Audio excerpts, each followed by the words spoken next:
Rawteur. If you didn't know, the reason you haven't seen the Wayans brothers in a scary movie since Scary Movie 2 is simply because the studio stole the franchise from them. I mean, straight up. Recently, Marlon Wayans was on Cenat's Mafia-thon 3, and right in the middle of all of that chaos, he reminded everybody what really happened. He said the studio didn't want to make their deal, so they snatched it.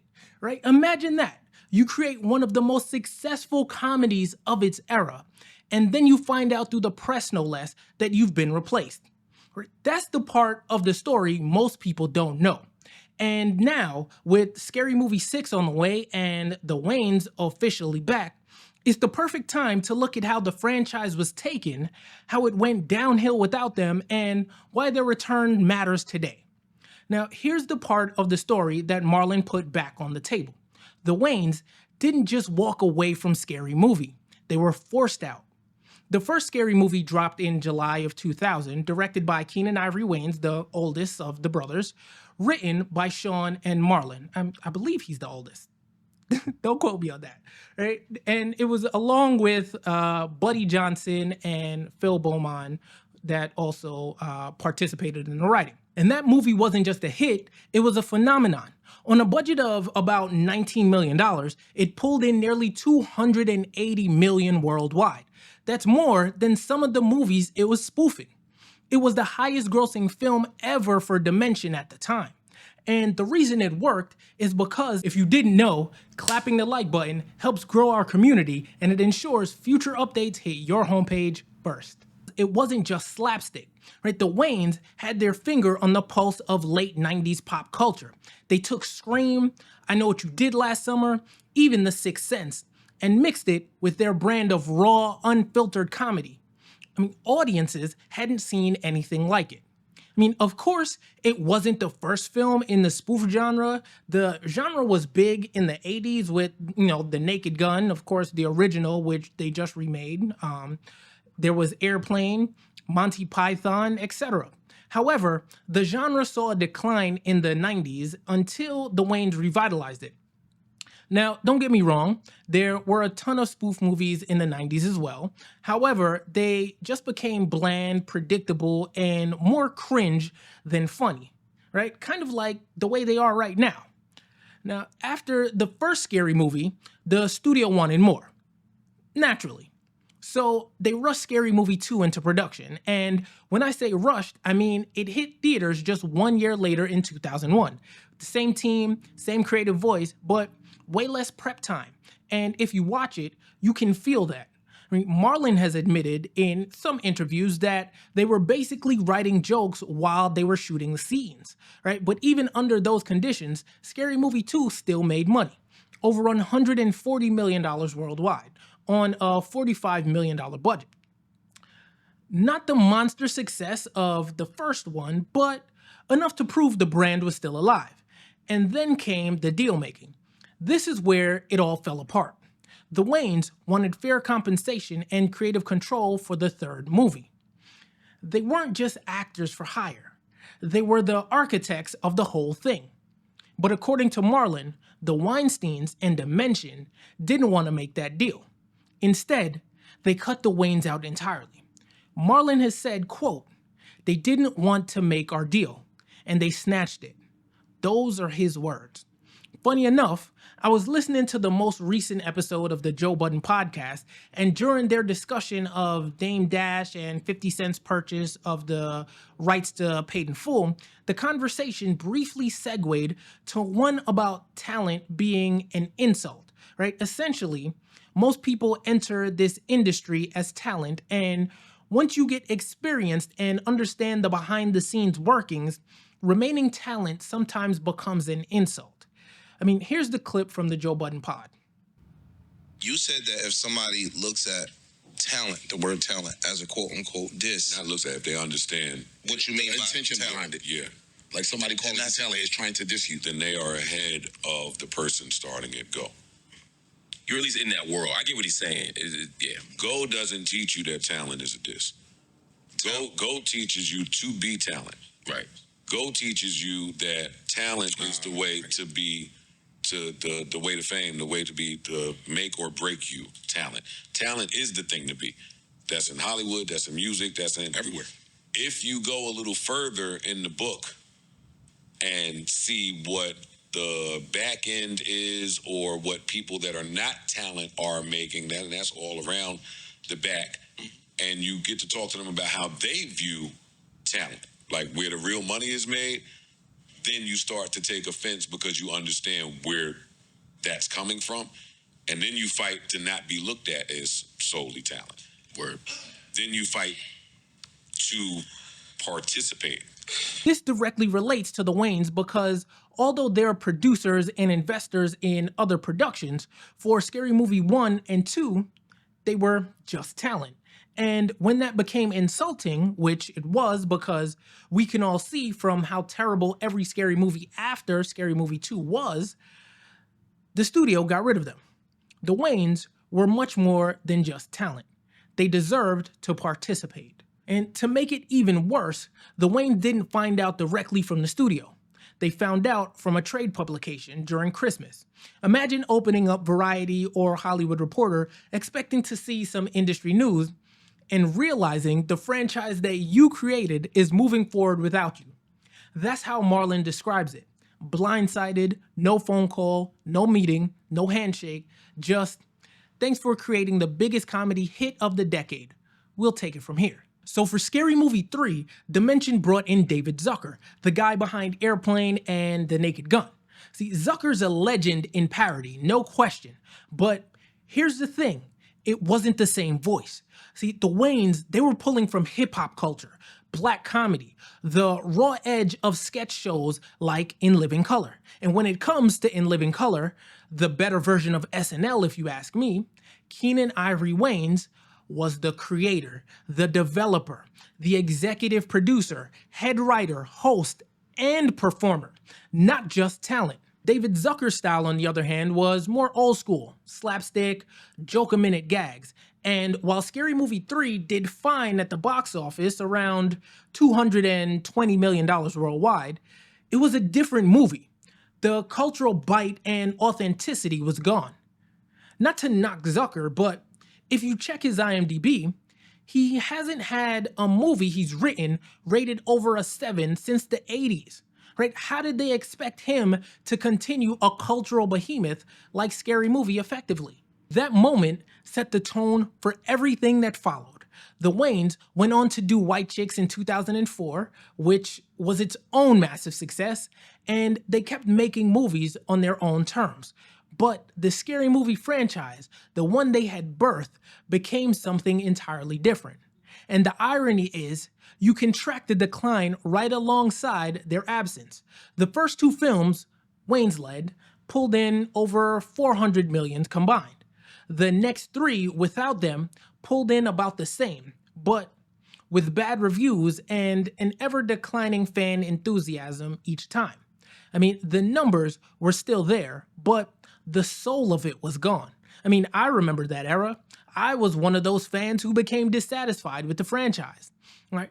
That's why Marlon bringing this back up in 2025 matters, because he's not just talking about making another sequel. He's talking about reclaiming something that was taken from them. He's talking about the unfinished business of a franchise that, in his words, got away from them. By the time Scary Movie 4 came around in 2006, the formula was wearing thin. Zucker was still at the helm, and this time the spoofs included War of the Worlds and The Grudge, and even random digs at Saw. It pulled in $178 million, which is respectable, but considerably down from the third film. Critics were even less kind. What had started as a sharp, cultural defining parody was now being compared to bargain bin comedy. I mean, Cinema Scores has Scary Movie sitting at C+. I mean, remember, with Cinema Scores, anything less than a B is a really, really bad. And then came Scary Movie 5 in 2013. This one didn't even have Zucker direct. The studio brought in Malcolm D. Lee to direct. David Zucker still received credit as a writer. Anna Faris and Regina Hall, who had carried the franchise alongside the Wayans in the early films, were gone too. right? And in their place, you got Ashley Tisdale and Charlie Sheen. By then, the franchise wasn't even spoofing just horror anymore. They were throwing in references to Black Swan, Rise of the Planet of the Apes, even 50 Shades of Grey. It was a grab bag of whatever was trending at the time. And the reception was brutal. Scary Movie 5 made just $78 million worldwide on a $20 million budget. Notice the decline in the budget followed by the decline in the box office numbers, right? This was the lowest in the series at the time. Critics completely ripped it apart. Cinema scores rated it a C-, even worse than the previous one. Now, I'm not a fan of Rotten Tomatoes, as you know, but for emphasis, it's got a 4% sitting over there at Rotten Tomatoes. 4%. Out of 100, 4. At that point, the franchise was dead, audiences had checked out, critics had buried it, and the very thing that made Scary Movie special, the Wayans' point of view, was nowhere to be found. What's important here is the trajectory. The Wayans-led movies were raw, risky, and tapped directly into the culture, right? They were messy at times, sure, but they felt alive. After they were cut, the franchise made money for a while, but each entry felt more like a corporate product. And by the time the 5th movie rolled around, it wasn't even recognizable. So when Marlon says the franchise was snatched, and when you see how quickly it lost its soul after they were gone, it's hard to argue with him. The numbers and the reviews tell the story. Without the Wayans, Scary Movie became just another parody machine, and that machine eventually broke down.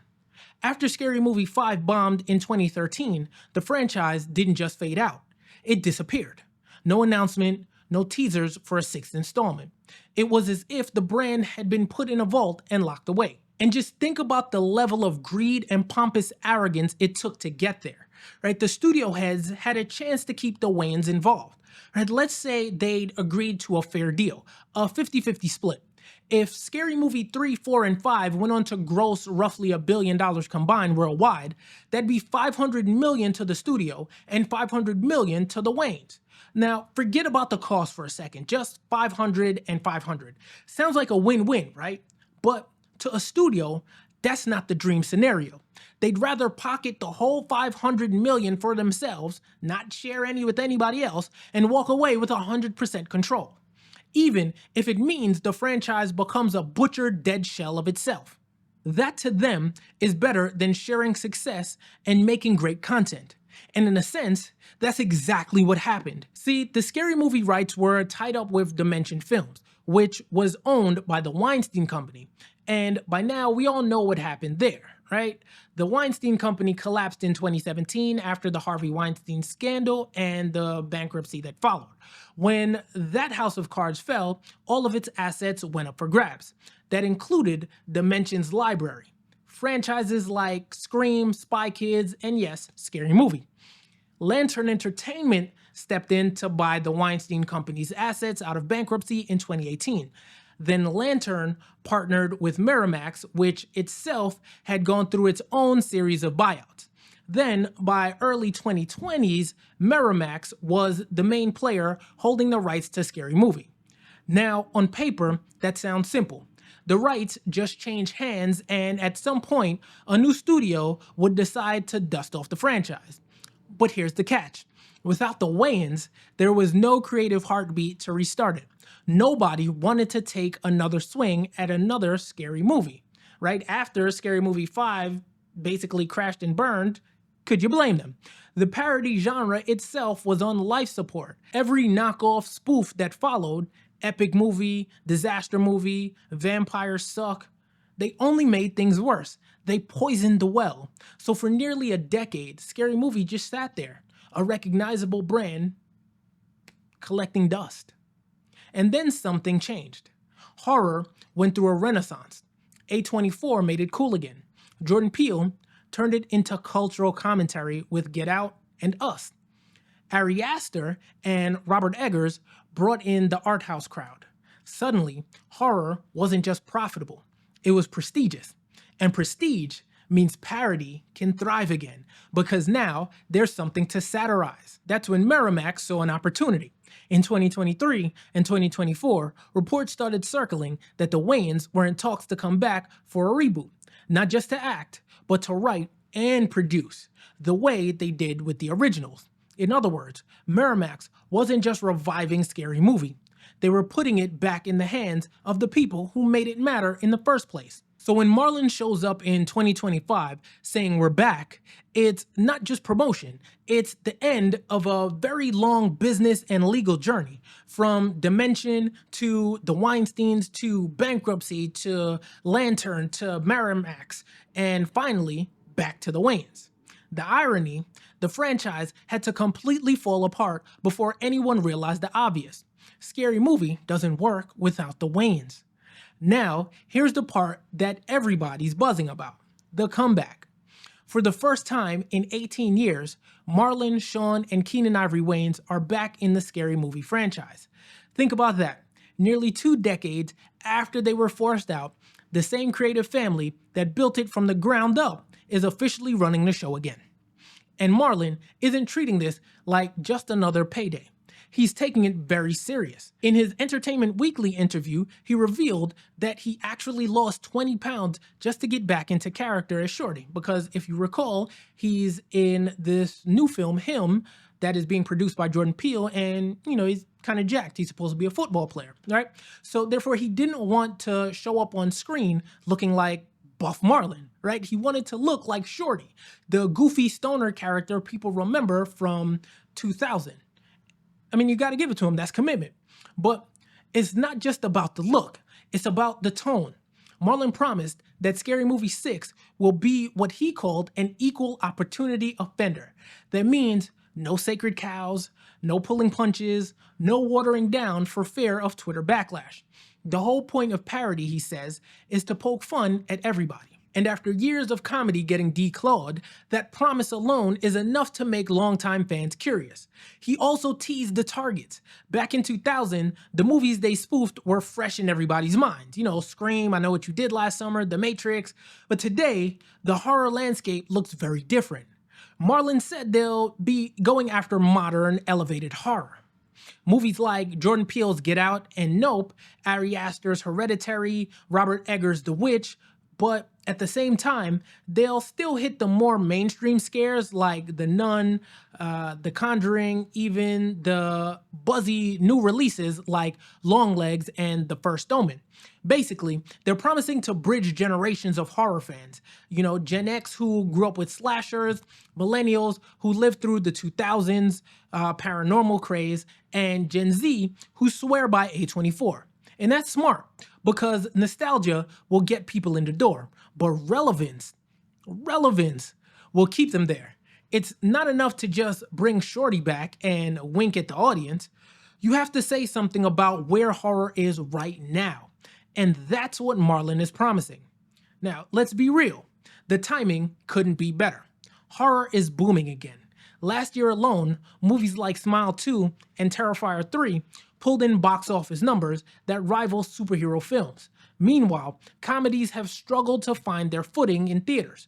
A sharp horror parody could actually stand out. But the biggest selling point isn't just timing or even the spoofs.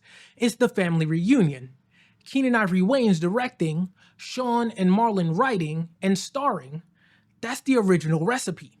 The same people who gave us the first 2 classics are back in the kitchen, and they're not working on somebody else's leftovers.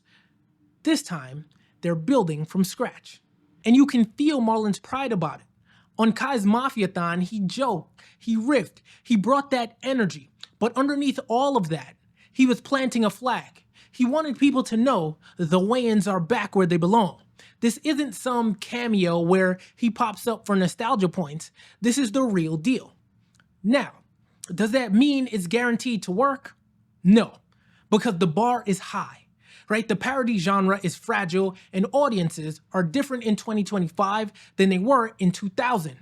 But one thing is certain. If there's any chance for Scary Movie to matter again, it has to be with the Wayans. Without them, we already saw what happens. So when Marlon says we're coming back and we're not holding back, it's not just hype. It's a promise. It's a shot across the bow. Not just at Hollywood, but at the very studio mindset that once told them they were replaceable. Now, 2 decades later, they're proving the opposite. For audiences, it's a test. Can parody still hit in 2025? Can a franchise that became a punchline find its teeth again? If the Wayans can pull this off, it proves 2 things.